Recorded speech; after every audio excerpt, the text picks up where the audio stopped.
The high school bullies who tormented me didn't know I was a brown belt until it was too late for them. My best friend Ian and I were eating lunch when two massive seniors decided we were sitting in their spot.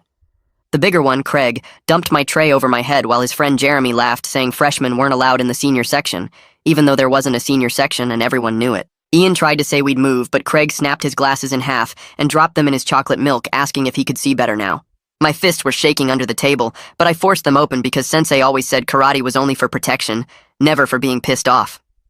Jeremy saw my anime backpack and told the whole cafeteria we were those weird kids who run with our arms behind our backs, which we never did, but now half the cafeteria had their phones out. Craig took Ian's inhaler and pumped it empty while Ian wheezed that he actually needed it to breathe, and they just laughed harder. When they told us to show our sick anime fighting skills and we said no, Jeremy swept Ian's legs and he crashed face first, his elbow bleeding everywhere on the nasty cafeteria floor. I helped Ian up while Craig went through our phones reading our texts about Robotics Club out loud like it was the funniest thing ever. He found a photo of Ian's little sister and said she was hot, and maybe he'd find her after school, and Ian actually tried to grab his phone, but Jeremy shoved him into the wall so hard a picture frame shattered. Craig made us pick up every piece of glass with our bare hands while everyone watched, and Ian whispered, "Dude, why won't you do something? I know. You can." But I just shook my head because once I started, I didn't know if I could stop. Next day, they were waiting with zip ties and attached our backpacks backward, so we looked like idiots walking to class.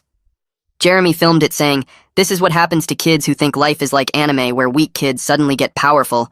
Except in real life, weak kids just get destroyed." When teachers asked what happened, Craig stood right behind us, so we knew we had to say it was just a joke or whatever, and Mrs. Johnson definitely saw Craig's hand on my shoulder but turned away like she didn't. Craig said tomorrow they'd give us swirlies in every bathroom in school, and Jeremy said his college brother wanted to meet us, and he hazed actual adults, so imagine what he'd do to freshmen.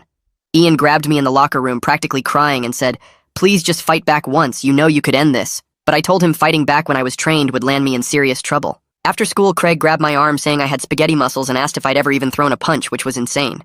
Jeremy said they'd sign us up for the talent show to dance to K-pop in cat ears, and if we didn't, they'd break Ian's wrist so he couldn't game anymore. Every part of me wanted to drop them, and Ian kept looking at me like, please do something. I was dying inside watching him suffer because of my stupid principles. Craig took Ian's lunch money and bought himself pizza with it. When Ian's stomach growled, Jeremy punched him in the gut and Ian dropped to his knees, gasping. I had to lock every muscle in my body to stop myself from showing them what a perfectly executed roundhouse looked like. They said tomorrow they'd duct tape us to the flagpole during morning announcements, which would basically ruin our entire high school life forever, and Craig added they'd strip us to our underwear first. Then Jeremy grabbed Ian's sketchbook from his backpack and started tearing out pages of drawings he'd worked on for months. These incredible detailed mechs and characters he'd created for the comic we were making together. He held each one up before ripping it in half while Ian begged him to stop.